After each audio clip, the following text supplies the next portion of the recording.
sesi kita malam hari ini, yaitu wisdom tentang positive thinking dan negative thinking. Yang positive thinking saya ambil misalnya dari Gandhi. Ini pernah saya sampaikan di beberapa sesi. Tetaplah berpikir positif, sebab pikiranmu akan membuahkan kata-kata. Tetaplah berkata yang positif, sebab kata-katamu akan membuahkan perilaku. Tetaplah berperilaku positif, sebab perilakumu akan menjadi kebiasaan. Tetaplah dengan kebiasaan positif, karena kebiasaanmu akan menjadi nilai-nilai. Tetaplah dengan nilai-nilai yang positif, karena nilai-nilaimu akan menjadi takdirmu. Jadi sejak pikiran, perkataan, perbuatan, kebiasaan, dan nilai hidup kita harus positif. Karena disitulah nanti akhirnya takdir hidup kita. Pak, hidup kita kok sulit, Pak, hidup kita kok gelisah terus, Pak. Itu mungkin buah pikiranmu sendiri, buah perbuatanmu sendiri, buah kebiasaanmu sendiri. Sejak pikiran engkau sudah negatif, maka kebiasaanmu juga negatif, perilakumu negatif, akhirnya kenyataan hidup atau takdir yang engkau jalani juga negatif. Ya bahasa saya tadi, fama ya'mal miskola dzarratin khairan yarah wa may ya'mal miskola dzarratin syarran yarah. Nah, terus itu yang positive thinking. Kalau yang negative thinking, saya ambil, ini menarik, saya ambil dari tokoh populer dari dunia olahraga, Muhammad Ali. Muhammad Ali punya quote bagus untuk kita tidak berpikir negatif. Jadi Muhammad Ali punya kata mutiara tentang berpikir negatif dalam hal ketidakmungkinan. Maksudnya kita itu kan sering kalau mau melakukan sesuatu, mau bermimpi yang besar-besar, kita patahkan mimpi kita sendiri dengan tidak mungkin. Nah, menurut Muhammad Ali, tidak mungkin adalah kata-kata besar yang digunakan orang kecil yang menganggap lebih mudah hidup di dunia sebagaimana adanya daripada menggali kekuatan yang mereka miliki untuk mengubahnya. Jadi menurut Muhammad Ali, kalau kita sering merasa tidak mungkin bisa, tidak mungkin sukses, tidak mungkin berhasil, itu berarti kita hanya orang kecil, bukan orang besar yang berpikir besar. Kita orang yang hidup bisanya hanya mengalir saja, mengikuti situasi apa adanya, tidak menggali kekuatan kita untuk mengubah, memperjuangkan hidup agar jadi lebih baik.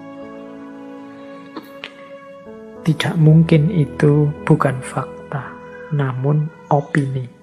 Nah, jadi menurut Muhammad Ali, tidak mungkin itu kenyataannya tidak begitu. Hanya pendapatmu yang begitu, akhirnya kejadian beneran. Kalau engkau menganggap tidak mungkin, ya jadinya tidak mungkin beneran. Karena dengan menganggap tidak mungkin, kamu akhirnya tidak ngapa-ngapain. Wong tidak mungkin. Tidak mungkin, Pak, saya itu bisa jadi begini. Tidak mungkin, Pak, saya bisa sukses seperti itu. Tidak mungkin, Pak, saya bisa membuat yang seperti itu. Ya sudah. Kalau engkau bilang Pak mungkin, ya tidak akan wujud. Wong engkau sendiri bilang tidak mungkin. Padahal tidak mungkin itu sebenarnya hanya opini, bukan fakta. Itu kan pendapatmu. Tapi ya karena pendapatmu begitu, yang semula bukan fakta, nanti akan melahirkan fakta yang begitu. Diawali dari pendapatmu sendiri. Tidak mungkin itu hanya potensi. Tidak mungkin itu temporer. Tidak mungkin itu omong kosong itu. kelanjutan dari quote-nya Muhammad Ali. Tidak mungkin itu ya memang potensi. Kalau engkau serius berusaha ya ketidakmungkinan akan berubah jadi kemungkinan.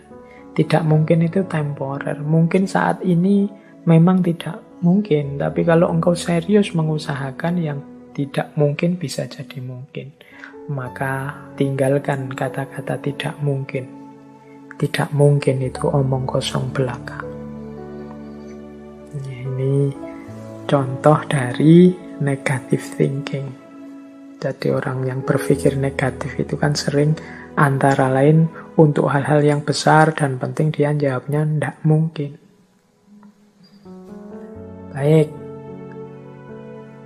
Itu paket wisdom yang kelima tentang negative thinking.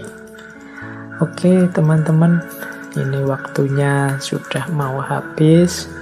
Terakhir, ya kalau saya sambungkan dengan kajian Islam, karena kita ini judulnya ngaji ya. Mungkin yang ingin explore lebih jauh relevansinya dengan argumen-argumen keislaman, bisa disambungkan the law of attraction ini dengan wawasan-wawasan tentang doa. Misalnya dari surat Al-Mu'min ayat 60. Wa qala rabbukum ud'uni astajib lakum. Ud'uni astajib lakum. Berdoalah padaku, pasti aku penuhi. Tadi ya di proses law of attraction tadi kan awalnya mintalah, inginkanlah. Allah menegaskan berdoalah. Kadang-kadang kita berdoa saja tidak berani, tidak serius menganggapnya tidak mungkin. Padahal Allah itu sudah menegaskan ud'uni astajib lakum. Kemudian juga innallaha la yughayyiru ma biqaumin hatta yughayyiru ma bi anfusihim. Ya kalau kita tidak menginginkan perubahan, tidak mengupayakan perubahan, tidak akan ada perubahan. Ayat ini menegaskan kuncinya sebenarnya di kita. Sama seperti the law of attraction tadi, kuncinya ada di manusianya. Al-Quran surat Ar-Ra'd ayat 11. Silahkan digali, mungkin ada relevansinya dengan yang saya jelaskan di depan. Kalau hadis, mungkin hadis riwayatnya Muslim. Silahkan dicari. Di Riyadhus Shalihin juga ada hadis ini. Dari Abu Hurairah, Rasulullah bersabda, ini hadis qudsi, yaqulullahu ta'ala, ana inda dhonni abdi bi, wa ana ma'ahu idza dzakaruni. Aku sesuai persangkaan hambaku padaku, dan aku bersamanya selama ia mengingat aku. Jadi ini sering juga dikutip, ana inda dhonni abdi.